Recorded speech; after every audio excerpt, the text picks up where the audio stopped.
What's up, everybody? And thanks again for tuning into the Antler Up Podcast. On the other line, I got Beau Martonik on from the East Meets West Hunt Podcast. And to cap off our kind of little tradition deer camp episode series, like I just told Beau, I had to have Beau on to be the cherry on top for this one, making deer camp great again slogan, selling the merch. He has it out there.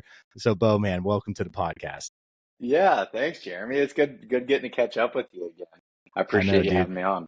Dude, it's we were just saying like these are quick like 20-minute just talking about camping tradition, and it's the little the happy buddy of yours to want to hear more about your season and just knowing the success you have. We'll save that hopefully maybe for either our own conversation that we could have or even on the podcast here in the future. But man, this is the week, right? This is the week where if you are a camp, like have that deer camp, have that atmosphere. This is like what you're counting down the days.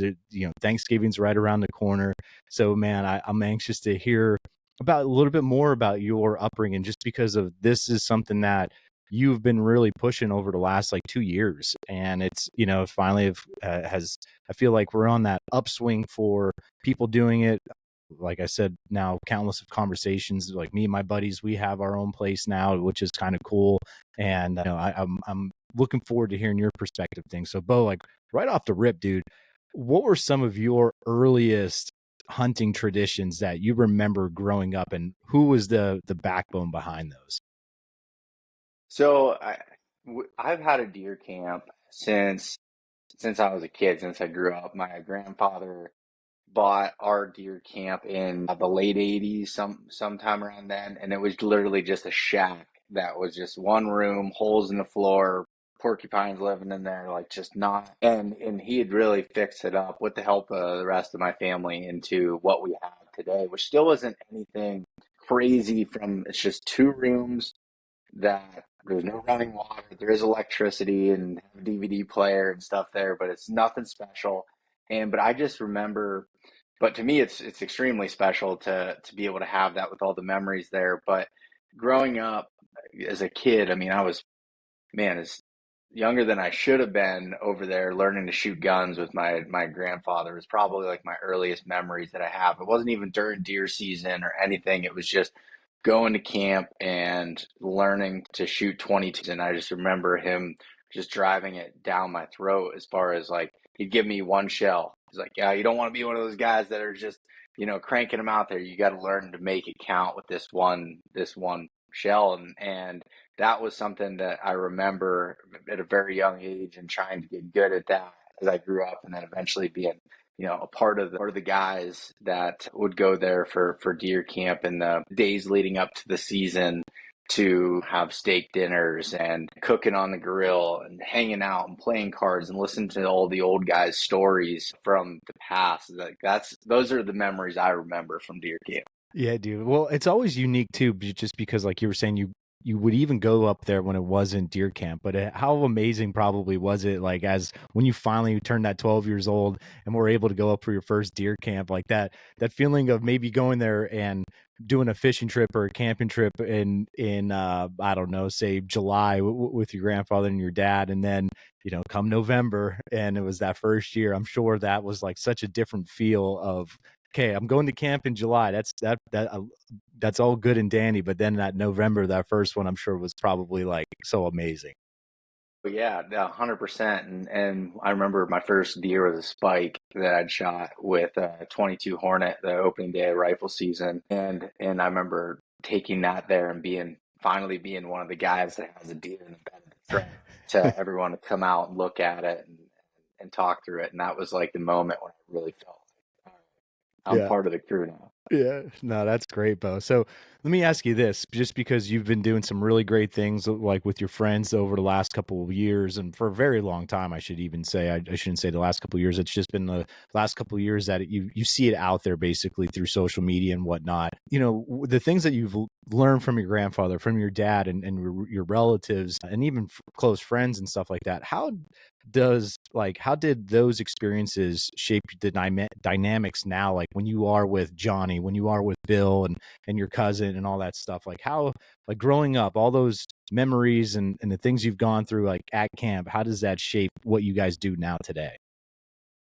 Well, it honestly, like everything that I do and I've learned has come from those that were before me that I just, learned through, basically like through osmosis of just being there and being around everybody. And so then, I mean, it was an easy transition to, someone like Johnny who's been, traveling to camp for a lot of years and seeing everyone's got their own little traditions and things that they do. So we kind of ingrain that into each other. And then there's others that have been able to introduce to deer camps that aren't from these types of areas, from these big, hunting tradition states like Pennsylvania or Michigan or Wisconsin or New York that don't have that have been able to bring in and show what that's about, and seeing the looks on their face look like me when I was a 12-year-old kid, even at 30 something years old, Yeah. to see them be able to experience that. Yeah, that's awesome, man. What's your favorite memory from camp? Honestly, that's a tough one to nail down, but I'll say one that comes to mind right away. In 2021, my dad had shot once in a lifetime buck that he had called Stickers, and something that was like a culmination of his 40 some years of hunting to reach that moment and be able to be at camp and just see the headlights of vehicles coming in of people to want to come see the deer and hang out, and knowing how much work that my dad puts into this, to see him succeed like that and be there as like a supporting member, and being able to celebrate with him like that evening and night. I remember this, it was fall, snow was falling down, and I remember I took a picture. I had my camera and I just like stepped back, and everyone was standing outside and the snow's falling and the buck's in the bed of the truck, and I just took a picture back with like the lights and the snow coming down, and like that just to me is like Yeah. that's deer camp, and that was a memory that is definitely burned into my mind. Yeah, dude, that's so awesome. And I think I recall seeing that picture that you posted Hmm. about that.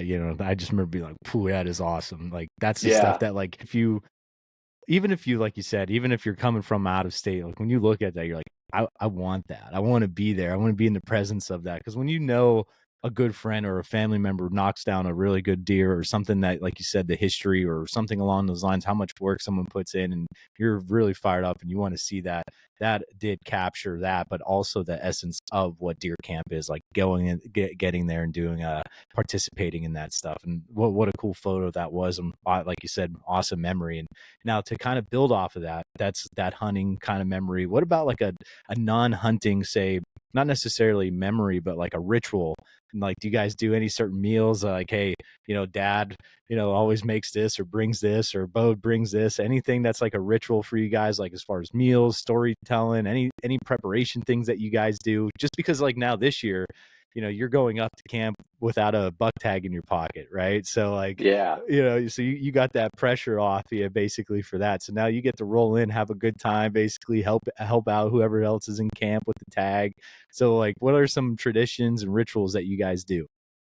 Well, one thing is, I mean, we always like before, especially before gun season, like archery season, it's up in the air whether we're cooking food or maybe we're just, ordering pizza and picking it up or whatever it might be. But before gun season, it used to be a few days before, now it's the day before that we do it, but it's just we have a meal of some sort, but it's not anything specific. It kind of changes year to year. A lot of times it's steak, or someone's had success and has extra meat in the freezer to bring deer meat and cook it up, but it's something different. But that's that day before gun season opens is just when there's people that I don't see for the rest of the year that show up and we catch up, and it's not really one specific thing, more so it's just the gathering time of everyone to be able to be there over a meal, tell stories from archery season, where they're going during the opening day of gun season, how they're going to try to play off the pressure, like all those different things.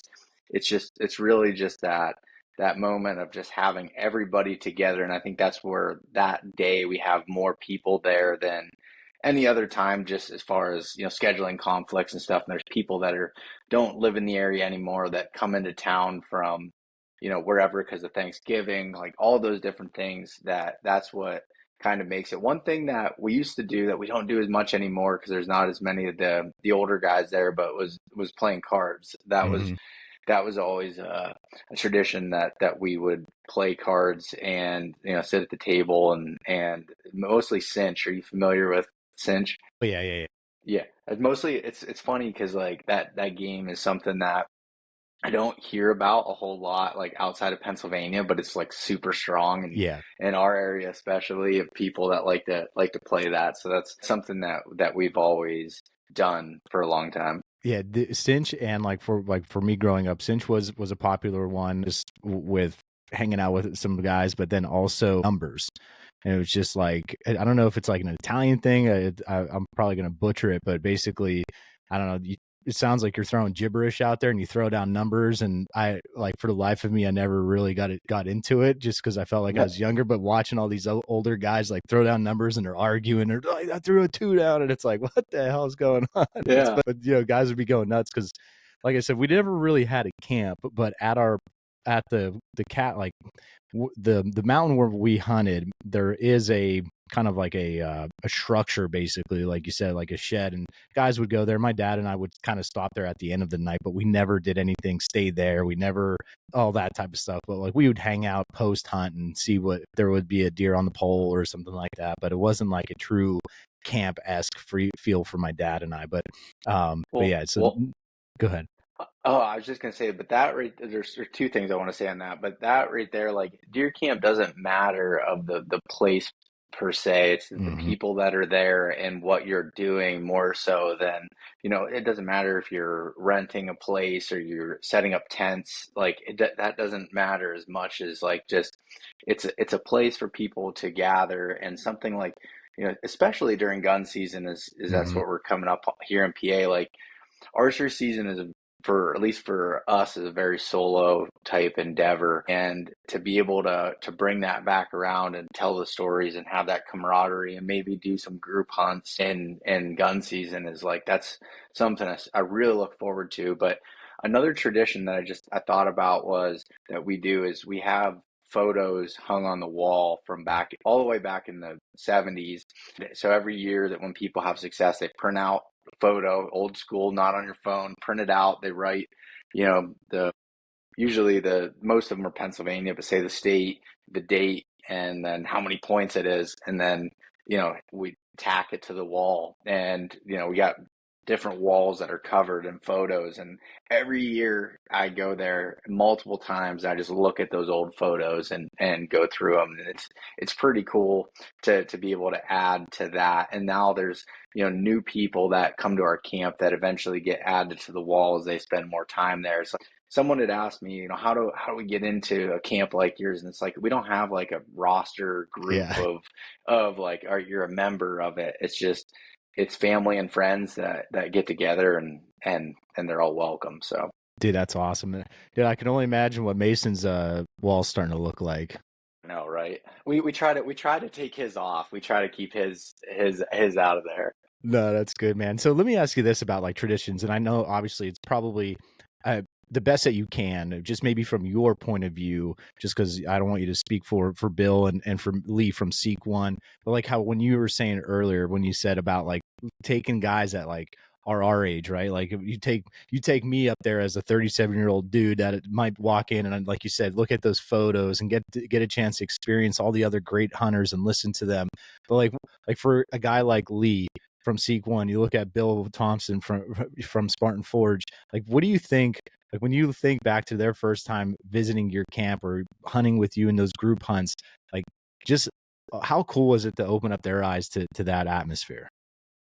Yeah, and I'll speak Bill first, but Bill, like just as an example, he and my grandfather loves it. So him and my grandpa get along pretty well, and he always says he's like, this is my favorite place to go to on earth is your guys' camp because it's just Mhm. the vibes of it and the people there. Like he loves being able to go to it. Like he had that in North Dakota where he grew up, but had kind of gotten out of that deer camp style for a long time. And Lee though, that was like completely new to him.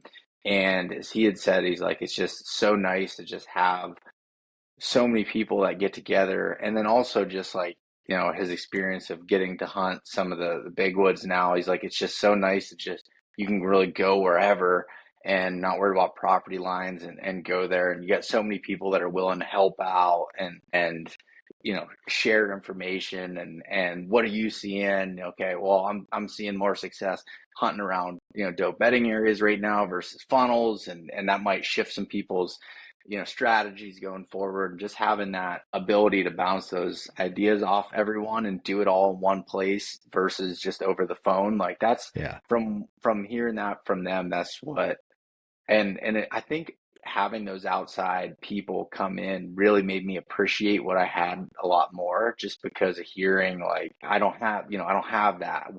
This is incredible, and Hmm. to me that's super important, and be able to pass that along and be able to see. Now, just a quick side story on that. I had a guy that came up to me in Harrisburg at the outdoor show and told me that, based off of talking about camp and stuff, him and some buddies had bought some property and they started with putting a camper on. I think they actually have a camp built on it now, Okay. but they sent in a mountain buck Monday this year of like where this from this archery season where they had shot 3 bucks in a weekend up there hunting and basically christened the camp and being able to have that. I'm like, that's the start, hopefully, of a long tradition of that, and to be able to see new people get into that, I think is super cool. Dude, I love that story. That's how we all feel like at our little camp that we have going on. And we're all like, who's going to be the first one to finally knock one down here? Like, we've archery hunted. And luckily for me, I think out of 4 sits there, I've seen deer. 3 of my 4 sits. I have one buddy who's scouted out, hasn't seen a deer yet, and I think two of the 4 of us. So me and Josh have seen deer, and then Jim and our buddy Tim, he hasn't. Neither one of those have seen deer on stand yet, basically. But we got some really good ones on camera. But like you said, though, we're like, who's going to be that first one to christen it and have Yeah. the deer hanging in the barn and all that type of stuff. So we're Well, looking forward to that. yeah, no, that's absolutely awesome. I'm pumped to be able to hear that. And like Hmm. the other fun thing is, like, you mentioned about me not having a buck tag this year. What I love to do is just we'll hang out at camp and be there during the day waiting for a text or call that someone's got one down so we can rally the troops and go help get it out. Like Hmm. that, to me, Yeah. when I'm on drag crew, that's when life is good. It's Yeah. like getting to go out and help pull the deer out of the woods and have it like that. To me is another part of it that is super special. Yeah. Well, and like you were saying earlier, and I couldn't agree more with this, Bo, when you said about like bow hunting being that solo endeavor. Like even if, and I brought this up to Josh on the last conversation too, was like when we go out, like even if you and I hunt together, bow hunting, we're gonna split up, right? Unless like I'm Hmm. filming you or you're filming me. We so we're not technically hunting together. We're still separate in that world. But like you said, like deer camp just brings with a gun in hand, that just brings something, a different atmosphere, different feeling, like whether you're doing drives or not doing drives, it's just something different feeling to it. And because like you were even saying, like when I went out to Ohio to bow hunt this year, like my buddy, he was successful first. And it was like, I was so fired up. I was like, I'm gonna get down. I want to help you. Like, let's pack this sucker out now. I'll leave my stuff up in the tree. I'll get in here tomorrow morning. Like, it's all good. I got a couple days. Like, I was so fired up. I we packed out the buck, and then the next day we got in there, had some bunch of deer, and then I was successful the next morning, and like he and my buddy and his close friend Kyle came over to see like the buck and all that stuff because I watched them like fall like 30 yards from me, and then next thing you know it, they walked to another part of the property, and Kyle was successful. I'm like, all right, well, I'm gonna drag this sucker to where I need to drag it to as fast as I can, and I'm gonna grab my game bags and I'll come out and help you guys like pack out Kyle's because it was like real far out and in some thick greenbrier, you know how Ohio is and stuff. And so it was like we couldn't wait to do all that stuff. And it's just like you said, it's that other piece of it where when someone is successful and you're able to be part of that, it's also like, you know, you played a role in it in some part. I love that you just said how excited you were to get down and go help. And I think that when you have a good crew, Mm-hmm. everyone is just as pumped about someone else's success as your own. I mean, we were just down in West Virginia, and there was two people that had tagged out while I was there, and I got to be one. I was directly a part of it. I wasn't even carrying a bow; I was just helping. And the other one was I was in a tree, and my buddy Gary, who's my college roommate, and he had shot a big buck, and now I did say, hey, can you give me like another hour and a half to sit in the tree because it was so early in the morning? And I was like, but on November 17th at 10 a.m., I'm climbing down to go help drag out and just spend the day with him. And it's like, yeah, is that, could I, should I have went back and sat in a tree? Probably. But like to me, it was those memories of just getting to be able to enjoy that with them is more important than sitting there for myself. Yeah, dude, I couldn't agree more. So, like, what's one thing in the future, Beau, that you hope with your camp gets passed down? Well, I hope that me and my brother and my cousins, we're kind of all at that age where I think we're bought in on it. Like we're bought in on continuing that tradition. But I've got younger cousins and everything that are growing up. I hope that they are having the same experiences that I had or that we had growing up, that they want to continue it going on, because continuing passing down those traditions and keeping it rolling is super important, especially like, my grandfather's getting older, and most of his brothers have passed away, the ones that have really started this stuff. So like, I think it's super important to be able to show that part of it and show the fun of it and the experience, and teaching them those lessons to be able to pass that on, but not forcing it in any way, but trying. For me, the most important part is just that it continues. It's going to look different. I mean, who knows it? They'll probably have running water and everything else at some point. That's awesome. Like that's cool to it, but I want that to continue for future generations and it not die. Yeah. That's, to me, is why I've put, like you were saying, I put a lot of emphasis on deer camp over the last few years, especially.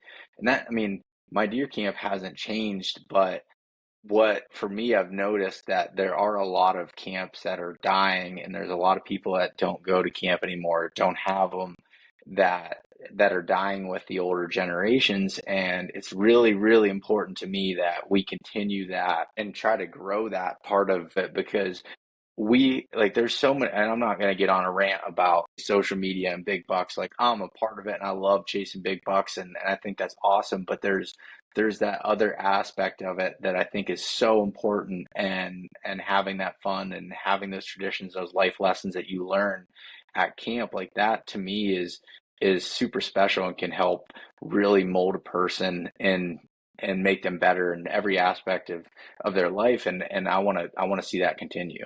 Dude, amen to that, Beau. I appreciate those words. And dude, this series to me wouldn't have been complete without having you on it. And I appreciate you sharing some memories, some stories. Obviously, make sure you are checking Beau out over at the East Meets West podcast. And where can people buy that sweet shirt that you got on that we just talked about with Deer Camp, man? Yeah, so you can see all the Make Deer Camp Great Again apparel, and I also have just other deer camp stuff, like the hat I have on here, which is just a picture I drew of kind of what our cabin looks like, and what, there's a truck with a tailgate down and a buck in the back, which is like what I picture when I think of deer camp. So all that apparel and everything is at eastmeetswesthunt.com, and links to everything else is there as well. So thank you for bringing that up. Dude, of course, man. Well, everybody, I know I always feel like, Beau, you and I always have a really good conversation, and I always appreciate your time. And maybe we'll like I said, maybe we could schedule something here in the next couple of weeks before you have your mountain buck camp information and all that type of stuff. And maybe we could do that before then, and hear about your season, your phenomenal season, and the ups and the downs, and we could talk about that on a future episode. But until then, everybody, make sure to go check Beau out every week, and we'll see you next week, everybody. Antler up.